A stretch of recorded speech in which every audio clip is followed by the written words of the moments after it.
আসসালামু আলাইকুম। সংস্কার বিষয়ে প্রধান উপদেষ্টা রাজনৈতিক দলগুলোর সঙ্গে সংলাপ করলেও বা আলোচনা করলেও সেখানে বিএনপির কিন্তু মূল বিষয়টি ছিল নির্বাচন, এবং দলের পক্ষ থেকে সালাউদ্দিন আহমেদ খুব নরমে গরমে কিন্তু যা বলার বলে আসছে, একেবারে প্রধান উপদেষ্টাকে উদ্দেশ্য করেই যথেষ্ট সম্মান শ্রদ্ধা রেখেই মূল কথাগুলি কিন্তু বলে আসছে। 30টির বেশি দলকে আমন্ত্রণ জানানো হয়। এখন ভেতরে কে কি বলছে সেটাও প্রধান উপদেষ্টার যে প্রেস উইং, তারা সেটি প্রচার করেছে। সেই বক্তব্য সবাই শুনেছে। যেমন তিনি বলছেন সংস্কার বিষয়ে, যে সংস্কার কমিশনের যে গতি, সেই গতি নিয়ে আমরা মোটেও সন্তুষ্ট হতে পারিনি, কারণ এই সংস্কারের জন্য আমরাই প্রধান প্রবক্তা। আপনারা যদি সৌভাগ্যক্রমে দায়িত্ব গ্রহণ না করতেন, তাহলে যখনই ফ্যাসিবাদের পতন হতো তখন অঙ্গীকার অনুসারে আমাদের যেতে হতো। অর্থাৎ আপনারা যদি এই দায়িত্ব না নিতেন, তাহলে যখনই পতন হতো তখনই কিন্তু আমাদের, অর্থাৎ বিএনপিকে সেই তাদের যে প্রকাশ করা বা প্রতিশ্রুত 31 দফা, সেই দফা অনুযায়ী তাদেরকে এগোতে হতো। আপনাদের এমন কোনো সংস্কার নেই যেটা এই 31 দফার সঙ্গে মেলে না। অর্থাৎ সব সংস্কার কোনো না কোনো ভাবে 31 দফার মধ্যে আছে। তবে এর বাইরে আপনারা অনেক বেশি সংস্কার নিয়ে প্রস্তাব দিয়েছেন, যে সংস্কার প্রস্তাব নিয়ে আমরা 3 দিন অবিরত আলাপ করেছি, বিশেষ করে আমাদের দলের পক্ষ থেকে। সালাউদ্দিন আহমেদ বলছেন বিএনপি এর আগে লিখিতভাবে জবাব দিয়েছে। ঐক্যমত্য কমিশনের সংক্ষিপ্ত ভাষণের সঙ্গে তারা খুব একটা একমত হয়নি, যেহেতু এখানে বিভ্রান্তির সৃষ্টি হয়েছিল কিছু। যেভাবে তারা জবাব দিয়েছে সেখান থেকে কম্পাইল করে জানানো যেত যে এগুলো একমত হওয়া গেছে বা অধিকাংশ একমত হয়েছে।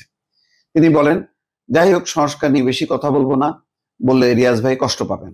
সালাউদ্দিন আহমেদ বলছেন, আমি এখানে প্রশংসা করতে আসিনি, আমরা এখানে আলোচনা করতে এসেছি। এখন আপনাদের যে বিষয়গুলো বোঝাতে পারিনি অবিরত, সেটা কি আজকে বোঝাতে পারবো? মনে হয় না। একটি কারণও নেই ডিসেম্বরের পরে নির্বাচনের, এটাই হলো আসল পয়েন্ট। আমরা কেন কি উদ্দেশ্যে ডিসেম্বরের আগে নির্বাচন চাই, যৌক্তিকভাবে আমরা বহুভাবে উপস্থাপন করেছি। জাতির মধ্যে কেউ কেউ ষড়যন্ত্রের একটা সুযোগ নিচ্ছে এবং বিভিন্ন রকমের অস্থিরতা সৃষ্টিরও পায়তারা আছে, আভ্যন্তরীণ ভাবেও আছে, বহির্বিশ্বেরও আছে। অনেকে বক্তব্য রেখেছে যে পার্শ্ববর্তী একটি দেশ নির্বাচন চায়। ওরা নির্বাচন চায় না বলে কি আমরা অনির্দিষ্টকালের জন্য নির্বাচন চাইবো না? তারা কেন নির্বাচন চায় তারা জানে। তারা বলছে তারা ইনক্লুসিভ নির্বাচন চায়। আপনারা তো কাউকে কাউকে এক্সক্লুড করে দিয়েছেন, সুতরাং বোঝাই যায় তারা কি বলছে। কিন্তু যদি ইউরোপ আমেরিকা নির্বাচন চায়, তখন আপনারা তো কিছু বলেন না।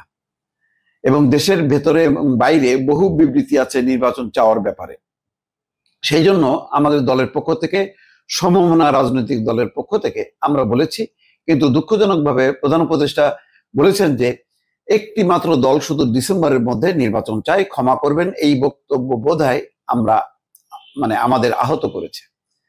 এই বক্তব্য আমাদের আহত করেছে। এই আহত যে করছে, এটা প্রতিক্রিয়া ইতিমধ্যে সালাউদ্দিন আহমেদ সহ বহু নেতা বলেছেন। সালাউদ্দিন আহমেদ আরো বলছেন যে এই দেশের মানুষ উপদেষ্টা মন্ডলীর কাছে নিরপেক্ষ আচরণ আশা করে, সেটা আপনাকে দেখতে হবে। আমরা যে শুধু শুধু কমপ্লেনের বাস্কেট খুলে আপনার কাছে যাই তা নয়, সেটা আপনার হাতকে শক্তিশালী করার জন্য। দয়া করে সবকিছু বিবেচনা করে, কাল বিলম্ব না করে রোডম্যাপ দেবেন ডিসেম্বরের ভেতরে নির্বাচনের জন্য, সেটা আমাদের দাবি। আর যদি কোনো যুক্তি থাকে তাহলে সেটা জাতির কাছে উপস্থাপন করবেন।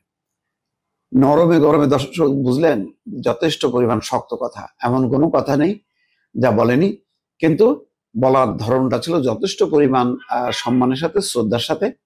কেননা এখানে বিএনপি সবসময় বলছে যে তারা এমন কিছু করতে চায় না যেখানে বিভাজন তৈরি হবে, বিভেদ তৈরি হবে, কিন্তু নির্বাচনটা খুবই যে দরকার সেটা তারা অনুভব করছে। দর্শক ভালো থাকবেন, আল্লাহ হাফেজ।